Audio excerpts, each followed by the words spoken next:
Let us discuss the topic Introduction to Set Theory. So in this video, we'll be discussing different definitions related to the sets and operations of the sets. First, let us see what is a set. Okay, so set is basically a unordered collection of elements which does not contains duplicates. Okay, of course, we can give so many definitions for the set, but what I feel is your definition must contain or must reflect two important properties.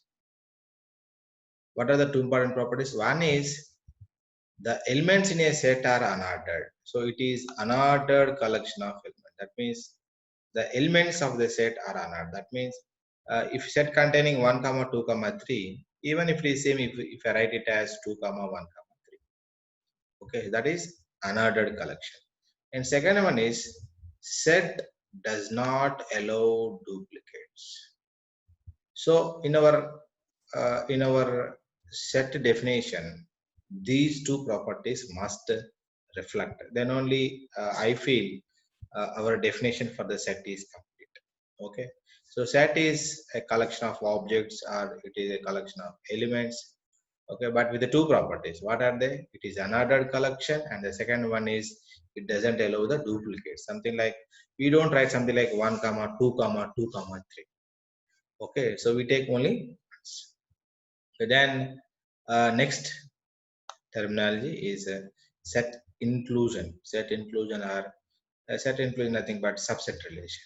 Okay, so if every element of A is an element of B, then A is called subset of B, or A is said to be included in B, or B includes A. Okay, so this is how we represent. So if every element of A is also available in B, then we say A is subset of B. Okay. Then equality of sets. So when you say two sets are equal, of course, one simple definition is if both the sets are containing same elements, then we say it's equal. But anyhow, how we define mathematically is we say two sets are equal, A and B are equal if A is subset are equal to B. This is not less than or equal to. If A is subset are equal to B and B is also subset are equal to A. Okay. So then we say they are equal. So when this is possible, A is subset are equal to B and B is also subset are equal to A. So this is possible only when both A and B are containing same elements. Okay. Then the next term is power set. So power set is basically it is writing all subsets of a given set. It is writing all subsets of a given set.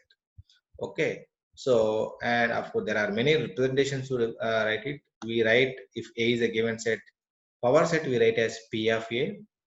Then we can write as 2 power A, and even we can write as rho of A also. Rho is a Greek letter. We can write as rho of A. So these three are same. And different others will use different notations. So either P of A, 2 power A, or rho of A. These three are same. And these three are meant for what? It is meant for representing a power set where A is the given set. For example, if A is containing three elements 1, 2, 3, then what are different subsets for it? One is empty set. Of course, we know that empty set is a subset to every set, right? Empty set is subset to every set. So phi is one subset, which is phi is nothing but empty set. Then set containing 1 is a subset of A. And set containing 2 is also a subset of A. Set containing 3 is also a subset of A. Then two element combination, set containing 1 comma 2. Then set containing 1 comma 3. Then set containing 2 comma 3. Of course, the last set is set containing all the three elements, that is 1 comma 2 comma 3. Okay, so if you observe carefully, there are 8 subsets for the A. Okay, in general, if there are n elements in the given set, how many subsets will be there? There will be 2 power n subsets for it. So since we have 3 elements, so therefore equivalently we have 2 power 3 subsets for it, both including empty set and the set itself. So this is all about the power set, writing all the subsets. Then let us see some of the operations that we can perform on the sets, basic operations. So first one is intersection.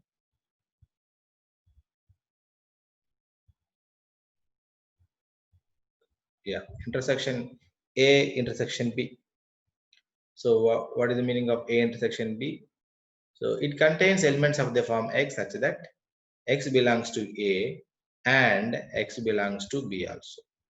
X belongs to A, X belongs to A, and X belongs to B. That means we write as the common elements between the set A and B. Okay. So there are few formulas related to intersection. A intersection B is of course equal to B intersection A. That means intersection is commutative. Intersection is commutative.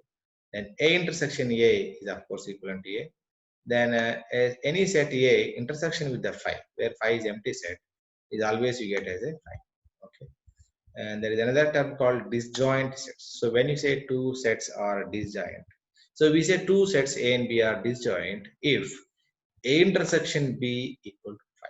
So what does it mean?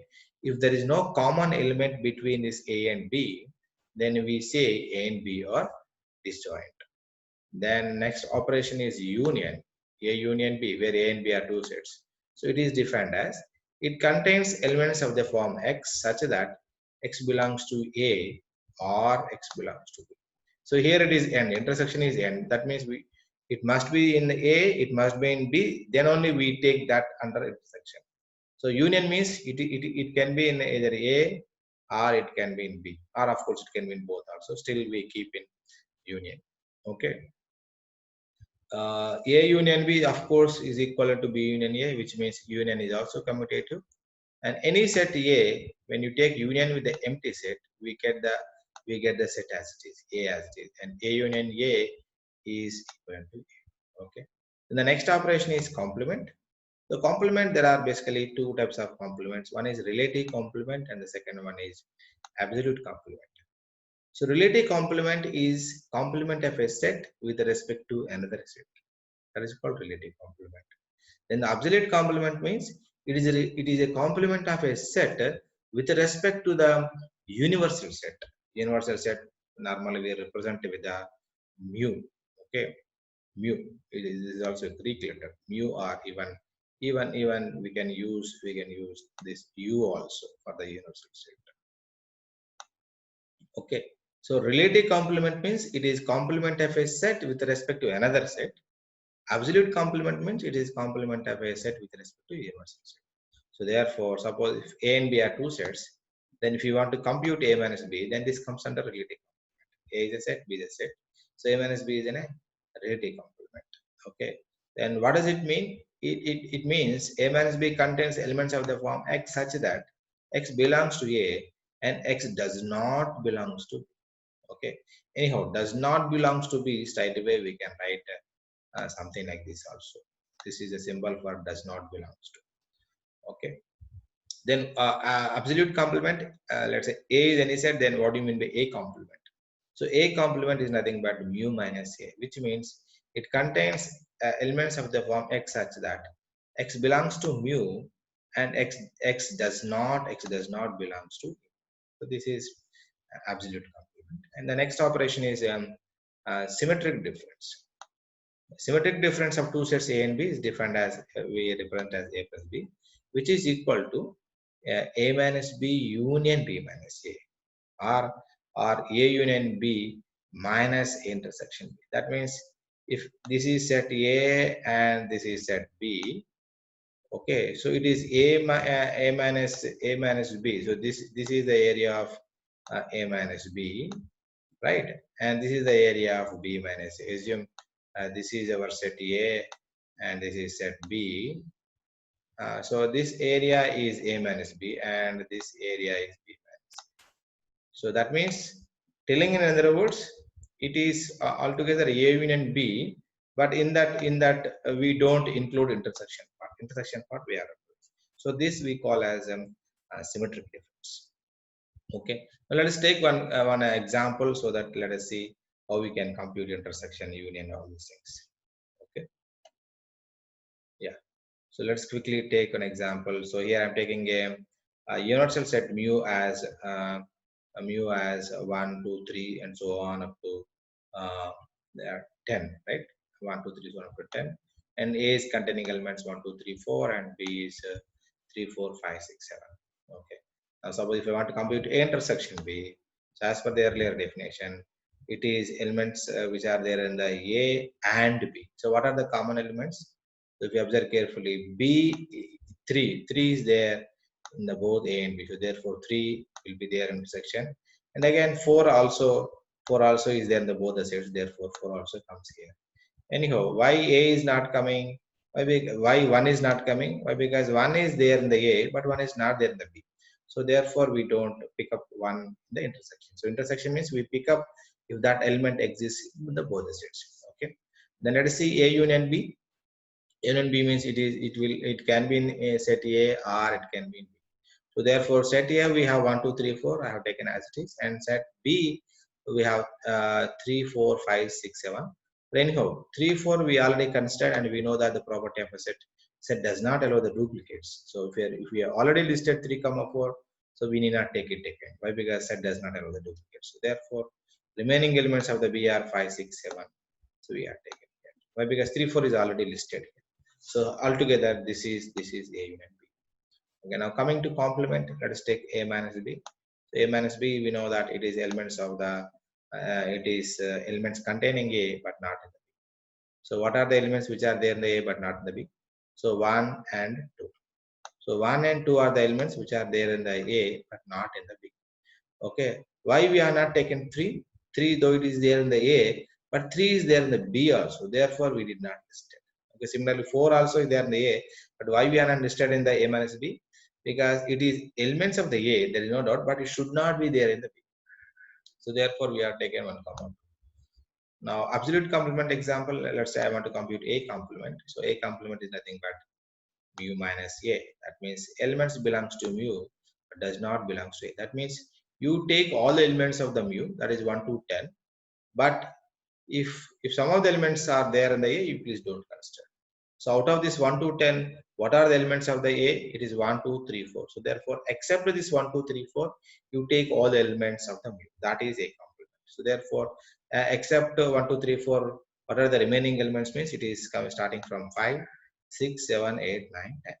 Okay, so this is absolute complement. And now finally the symmetric difference. So we already discussed, it is A plus B, which is nothing but A minus B union B minus A, or it is also represented as A union B minus intersection B. We can compute in either way. Anyhow, A minus B is 1 comma 2, we already computed, and B minus A is 5 6 7. It is also computed in the same PPT. So if you take union, you get 1, 2, 5, 6, 7. And even if it is same, even you can compute the same using this A union B. A union B is this 1, 2, 3, 4, 5, 6, 7, and minus A intersection B. A intersection B is 3. So that means here you don't take these. So the remaining elements are 1, 2, 5, 6, 7. So this is how we can compute symmetric difference. Thank you.